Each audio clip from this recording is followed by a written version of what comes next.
আবারও উপেক্ষিত নুরুল হাসান সোহান। টি-20 স্কোয়াডে এবারও পাকিস্তানের বিপক্ষে দলে জায়গা পেল না নুরুল হাসান সোহান।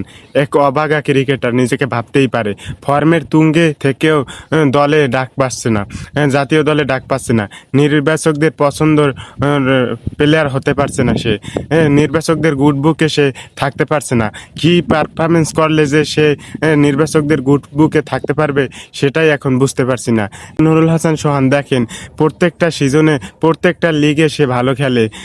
রংপুরের হয়ে দলকে দলকে জিএসএল এর ফাইনালে নিয়ে গেছে এবং বিপিএল, এনসিএল, সব কিছুতে, ঘরোয়া লিগের সব কিছুতে সে পারফরমেন্স করছে, কিন্তু তারপরেও সে দলে, জাতীয় দলে উপেক্ষিত।